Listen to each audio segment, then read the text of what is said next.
Welcome to Housing Development. I'm Jim Tobin. And I'm Paul Lopez. Wow, here we are. The time has come, That's right? We've been talking about this for months, a year. Yeah, absolutely. We're finally here. And it has not disappointed. It is not disappointing. I mean, I'm actually giddy about this, right? No, it's unbelievable. The vibe has been amazing. The people have been amazing. It's just amazing all around. Should we tell people where we are? Or they figure it out? I guess we should tell them that. So we're at the International Builder Show in Las Vegas. In Las Vegas, 2025 edition. So, yeah.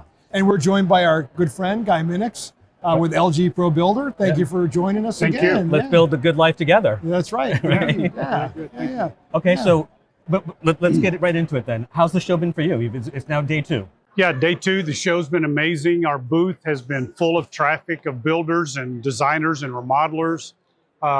This year we're in IBS this year with our first booth showing our LG Pro Builder brand and our SKUs and our builder packaging, and it's been great. And we love that. And so we've had great conversation with builders and remodelers coming through our IBS booth. Yeah. So thank you for the relationship at IBS, and we love that. So it's been great. That's excellent. Is there a particular line or product that you're trying to showcase here at the show? Yes. So we want the builders to be able to see the packages that we focus on in the builder channel. Right. So we have in our IBS booth, we have it set up by good, better, best, and then with some high-end models as well. Yeah. And builders can come into our booth and they can walk through all of the packages and they can see how we merchandise, whether it's a single-family starter home or it's a single-family upgrade home or it's a multi-family project. Right. We can show them how we do that. And then we show our what we call our hero products, which is our products that we're launching here at the show with our 0 turn radius doors so that you can turn the door inside the hinges. Very high quality product. It solves a solution for builders when they can have a door that turns on its hinges. Right. And if they got a wall next to it, then we can show them this refrigerator, and this solves their installation problem. That's Very awesome. nice. That's awesome. Yeah. So talk about some of the products. There's one of them. Talk about what are the things you're rolling out as well? What's the new thing? Well, I mean, number one, we say grace over 3 brands. We say grace over LG, LG Studio, and SKS. Yep. SKS is our luxury brand. So we have new products in each category. Oh, nice. And so we love that, to be able to package these brands with our builders. So if it's a production builder, we have a solution. If it's a premium builder, we have a solution. If it's a premium luxury to luxury builder, we have a solution. So we enjoy showing them the solutions that we have. But then new products, products that we're launching that people don't think about, it's high energy efficient, E-Star rated heat pump technology products. Right. So we have heat pump technology in our laundry system. We have heat pump technology in a water heater. We have heat pump technology in an HVAC system. So with LG, we're a global brand. We cross a lot of categories. So we have a solution that the builder or designer or multifamily developer can find within the LG portfolio. So, we're always launching new product, whether it's induction or gas or freestanding or built-in wall ovens or refrigeration or dishwashers. We've got it all. Guy, let me ask you, what drives innovation for LG? What is it? Is it code requirements? Is it consumer demand? Is it you're trying to set the market, whether it's against your competitors? Tell me, what fuels LG's innovation? Well, Jim, number one, it is consumer demand, because we do a lot of focus groups and we want to find out what product do we need. Now, we have so many people that came from the appliance industry or from the appliance industry. We know what is needed, and then they do consumer research to say, what are the benefits of this product? But so we have consumer-driven requests, and that is because the LG brand now is #1 market share brand in the retail space in the United States. So we're the most sought after brand at retail. And so we use the power of that to bring it over to the builder channel. So we use that kind of power in research to come up with new product ideas. Right. And the features that should be on that product. We also know where competition is. So we do product based on competition. You know, in the last 12 to 18 months, there was the electrification project across the US. So we delved off into induction ranges because we know that we need to be prepared for that. Right. We know that a lot of the country still uses gas. And so we know that we need gas product to be competitive in that market as well. You know, probably the one thing that is kind of the niche driven aspect of product right now is via the electrification project. And how many different induction products do you need to satisfy those total electric markets? Right. You know, is it a 36-inch cooktop? Is it a 36-inch range? Is it a 48-inch cooktop? Is it a 48-inch range? So the answer to those questions is yes. And so we're involved in those type of innovation type projects to satisfy that. So Jim, it's consumer based, it's competitive based, it's builders telling us what they need, and then we go to work on bringing those to market. Because when you're the #1 brand in retail in the U.S., you want to have those products to continue that share. That's right. So I love your booth. I went and I looked at it. It's gorgeous. Just quick question: what kind of army does it take to be here to satisfy all the people at the show? Right? I mean, how many people do you bring here? Because it has to be amazing. Yeah, well, so you're correct. It takes a lot of people to be able to man now 2 booths. Right. So, and then we've got 3 brands that we have to man also. So we have our pro builder team here from all across the country to be able to, you know, talk to customers and see them, talk about innovation, and et cetera. And then we have our corporate product business team people here as well, product managers, we have them. We have folks from Korea here also that are part of the product teams. Sure. And then we have outside agency people we hire to help with guiding customers around the booth. So in all, I would say we have over 100 people to be able to help us in 2 booths so that we can answer all of the questions. And I love the fact that our booth has been packed now for 2 days. Both booths have. And I know that we're not getting to everyone, and that's what I don't like. But people have been patient to wait until one of our team members gets free so that we can do that. You know, we're here at the International Builder Show. You're an international company, the #1 international company. If we can talk a little bit of policy for a moment. Yeah. Tell us about the impact that tariffs could have on LG? Tariffs are an interesting anomaly. So, you know, fortunately for LG, we have factories all over the world. We have a flex manufacturing strategy so that we can move products from not just from factory to factory, but from country to country. Right.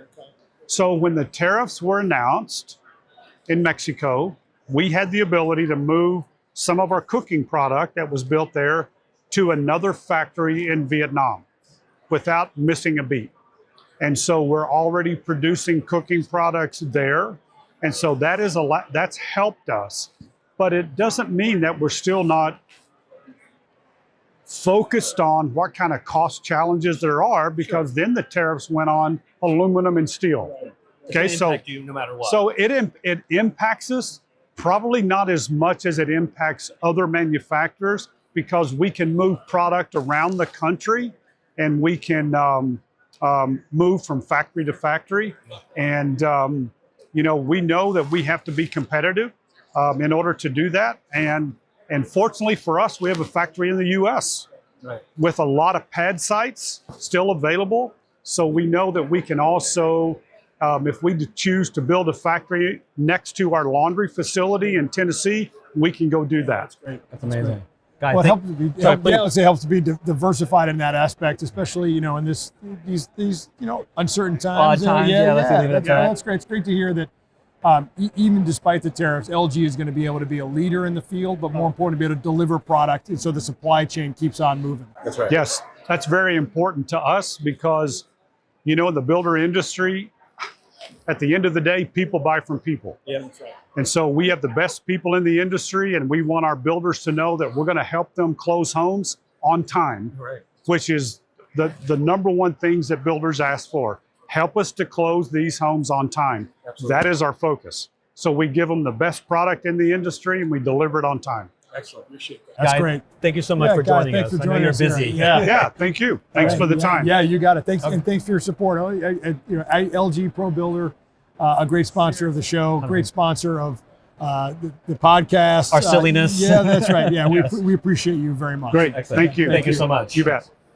All right. So that's Guy. Yeah. I mean, but that's indicative of what's happening here right Right, now, yeah, right? right. Like, big, small, doesn't really matter. Right. The booths are jam-packed. Yep, People that's are doing business. That's what I keep hearing, right. is they're doing business and making sure that they're ready for the future, That's right? Over 1,800 exhibitors, over 900 are brand new, Yeah. right? Think about LG, new to the IBS this year, right? That's what everybody's getting to see. Over 110,000 people so far. We're not even done yet. I know, it's crazy. It's been quite a show, no doubt about it. But let's now pivot a little bit. Yeah. I mean, let's talk a little bit about what's happening around us outside of Las Vegas and the convention center. We're still dealing with the budget, right? That's right. That's right. Things are moving forward. Right. What's your vibe there? We talked a little bit about that before. It's moved a little bit. Moved a little bit. Yeah. The Senate's done their package, but Yep. a lot of people think the president wants his big beautiful bill, and one big beautiful bill, and that's where the House is operated. Yeah. House passed their budget last night after a little bit of wrangling, as they always have to do. They only lost one member; they can't really afford to lose more than that. Right. So the budget process is moving, meaning we're getting closer to getting one unified budget between the House and Senate, Yeah. and then starting to move some of those tax pieces, some of those tariff pieces. There's a lot of things that are going to fall over the next several months Right. as the Republicans work to get a bill to the president's desk that's going to set him up for the first part of his first year in office. Yeah. I mean, the HMI, our Wells Fargo Housing Market Index, dropped Yeah, 5 a lot. points, right? Yeah. I mean, some of this, what we call chaos, right? Chaos. It's starting to have effect, right? At least the psyche, because in business Yeah. it's about certainty, right? Yeah. At the end of the day, and Yeah. so we're a little bit off balance right now, I right? think so. I mean, we're in the fifth week of the president's term, and it's been about tariffs and immigration enforcement. Again, not surprising if you've been paying attention to Yeah. the election, but nonetheless, we have yet to see that deregulatory piece that's so important to us. It's coming. We know it's coming. We talked to the White House. There's some executive orders coming that we know are still being drafted. I think you have an impact on the industry and our ability to provide products. Right. So we're watching very carefully, talking to the White House every day, talking to Congress every day on a variety of issues, workforce development being one of them. We just had introduced the Constructs Act to reinvest our money in the skilled trades, especially when it comes to home and residential construction. Yeah. So there's a lot going on every phase of our advocacy team right now. As we're taping this, there's rumors that the president might sign an executive order to open up some of the land. That's what we're hearing, right? yeah. That's do you think that's going to have a meaningful impact? well, the president says we have all the timber and lumber we need in this country. Right. I don't know if that's true, but I'm willing to test that theory out. Right. You know the story. We get 30% of our lumber for home building across our border. 70% of that comes from Canada. So Yeah. higher tariffs on Canadian lumber, not good. Right. But if we can increase domestic production, whether it's from our private landholders or whether it's off of our national forests, yeah, let's do it. Yeah. And not only that, when you think about our national forests, you're also talking about all those small mills that are in rural America. Yeah. I'm talking about bringing jobs back to those areas that have been shuttered since the 1990s. There's a real opportunity here. How long it's going to take is really going to be the issue in my mind. Right. Yes, I believe that this policy could have an effect, but how fast can we get those mills restarted or new ones built in order to get that production online? Right. Absent that, it means it's going to be a little bit bumpier. But I'm excited. That's what the president doubled production of timber harvest off our national forests in his first term. Now it only went from 2 billion board feet to 4 billion. Yeah. So if we can step on the accelerator on this, that's a Right. good sign for us. So moving forward, what are some of the things that deal with housing that's going to, it's happening in Washington that'll impact our members? Wow. Well, first off, I do think that we have immigration enforcement, and I Okay. do think we have tariffs. Those are going to impact our members in the short term. Even President Trump has talked about short-term pain for Yeah. long-term gain. Right. So that's what we're watching right now. So that's number one that's happening in And, D.C. and that's a key issue that we've been hearing here in Las Vegas. It has, yeah. Immigration and tariffs, number 1 and 2, maybe Yeah. not in that order. Right. I think the third one we're hearing a lot about is insurance. And Yeah. what can the president do? Insurance is inherently a state issue. Right. Obviously, we have all these natural disasters. So that one's going to remain to be seen. But our members are talking about it. We want to engage with some solutions out there to solve the insurance crisis that's really becoming a housing crisis in the country. Right. I mean, some of the information that we're also gathering here is homes are actually getting smaller for the first I time in a saw couple of that. years, right? Because of affordability, That's right? right. That's Townhouses, people are shifting, right? Right. They have to shift because Right. single family getting a little bit more expensive, so they have to go to townhouse, right? Right. So we're starting to see, like, I think it's, it dropped to a point, the smallest homes in 15 years, Yeah. right? But that all has to deal with all the things that we're dealing with in terms of regulation, That's right? So, lumber prices we just talked about. Right. So these are things that we're fighting every day, right? Yeah. You talk labor. Yeah. Yeah. I mean, I think, are there regulatory issues the president can tackle? We've talked a lot about them, whether Sure. it's FHA's mandate on more stringent entry codes, whether it's waters of the U.S. And if you're going to turn a spade of dirt in this country, you got to get a clean water permit. There are things the president's going to do, but more importantly, all of these things cumulatively, we talked about, give us a few months here to see what the package is. Yeah. And I think that's really what we're starting to see is now we're going to start seeing that churn of government starting to work for us. We may have some rough spots, but I think cumulatively what President Trump is trying to do will work in the longer term. It's just, can we get past some of the short-term bumps here? Yeah. So one of our great guests and going to be speaking at our board is the new HUD Secretary, right? That's right, Secretary yes. Turner.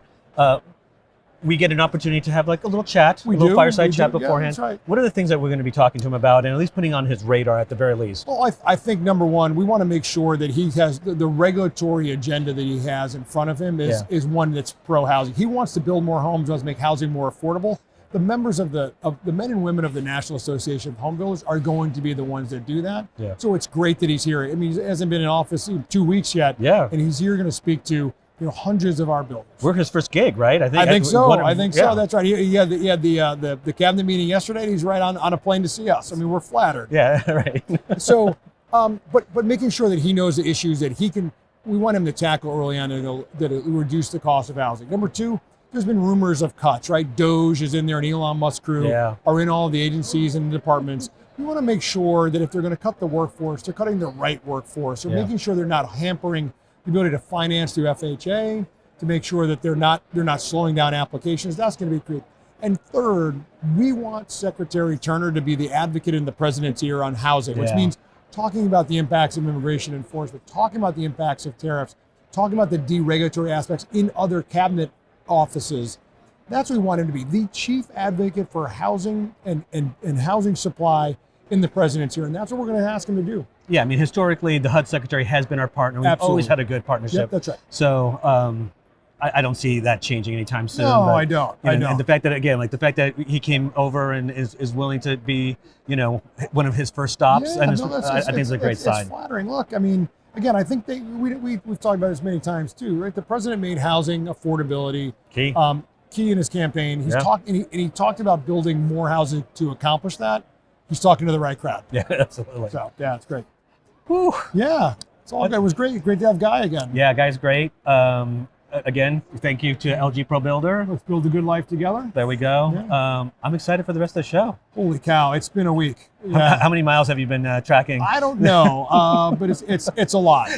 But yeah, I mean it's a quarter mile from one side of the hall to the other. Yeah. I've been in all of the halls this week, and it is packed. I know. A lot of energy. That's the thing. That's the When they beauty. talk about the show as being kind of the leading economic indicator of the strength of the housing market, Yeah. there are no worries. Yeah. It is again. We have over 300 members of the media. We're walking with one producer. He's like, "This is insane. Like, this might be bigger than CES." And we're like, "Maybe." Yeah, certainly contained in the Las Vegas Convention. And what a great host city! I got to tell you, Yeah. we have been thrilled to be here. We met with their top team today. They've just done a great job. I mean, Vegas is a key destination city for all of the great conventions. 100%. Yeah, we love being here. We're going to love being in Orlando a year from now. Already, we're planning next year's show. Already. Yeah. But really, just what a great host city. So many fun things to do in Las Vegas. Love it. Yeah, no, it's like you said at the top. It's exceeded expectations, and we had high expectations going in. Absolutely. Yeah, it's great. It's great. Well, until next time. Absolutely. All right. For that, I'm Jim Tobin. and I'm Paul Lopez. See you. Bye.